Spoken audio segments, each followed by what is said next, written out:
Alors aujourd'hui, je vais vous montrer comment faire par exemple cette manchette en cuir qui tient donc dans un fermoir Ilos interchangeable et dans un embout de 20 mm.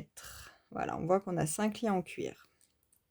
Donc c'est notre nouveauté, cuir gravé. Vous pouvez le graver avec la phrase que vous voulez, aucun problème.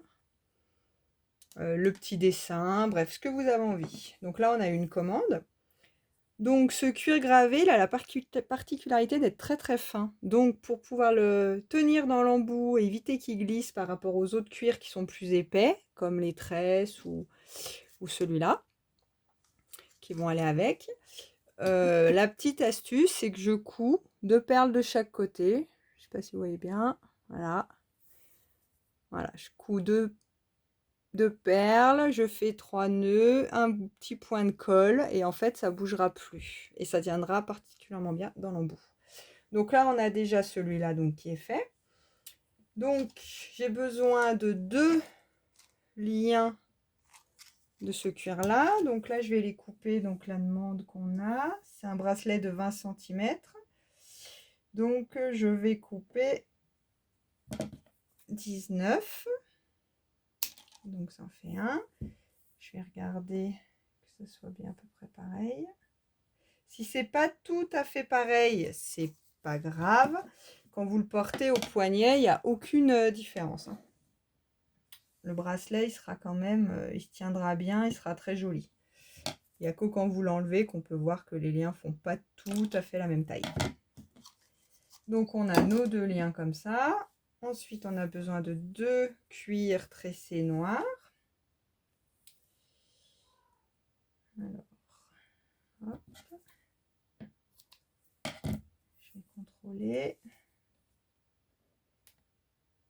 Voilà. Alors des fois pareil, le cuir tressé il n'est pas tout à fait bien à plat, mais à force de mettre votre bracelet, il prend la forme de votre poignet et donc il n'y a plus aucun, ça se voit pas du tout. Voilà. Donc je vais les mettre de côté. Donc on a nos 5 liens. Je prends un embout, donc avec la pointe d'un couteau sans se couper, on écarte en essayant de pas trop de faire de marque et donc vraiment d'écarter régulièrement pour pouvoir glisser la lanière de cuir. Donc la première c'est une comme ça, donc je viens, je la glisse jusqu'en bas.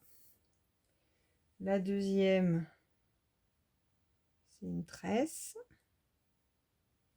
Au milieu on vient mettre notre cuir PU gravé par Rouge Déco. Hop, je remets la tresse. Voilà. Et le dernier lien, le cuir noir fin. Voilà. Donc, on a nos liens qui sont tous dans l'embout. Je viens fermer la petite ailette là.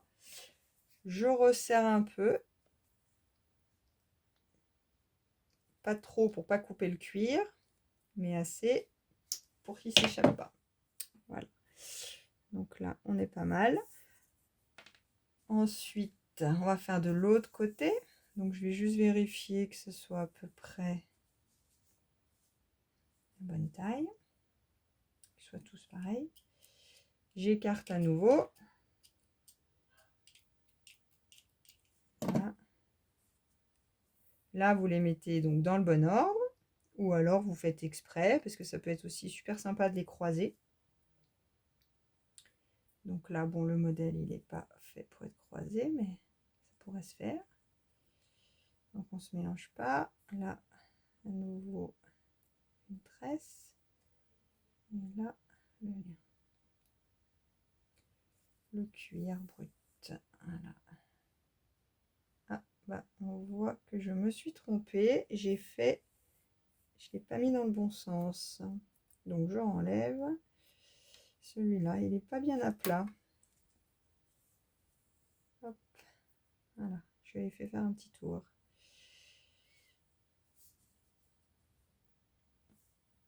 Je contrôle. Voilà.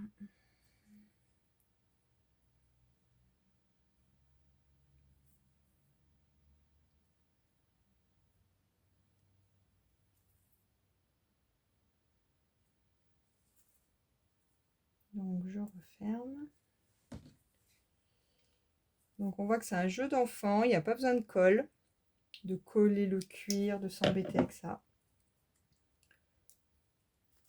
On a nos liens, voilà, le bracelet en fait il est terminé. Donc maintenant il n'y a plus qu'à choisir le fermoir que vous voulez, donc en or, noir, rhodium, et vous venez le glisser. Voilà. Donc vous pouvez tout à fait changer de fermoir quand vous avez envie, hein. Mettre dans un plus grand avec d'autres liens. Voilà, donc en très peu de temps, vous avez fait un bracelet en cuir. Donc là, c'est pour un homme, donc il va être un peu grand pour moi. Mais c'est pour vous montrer quand même. Voilà, un beau bracelet en cuir qui va faire plaisir. Au revoir.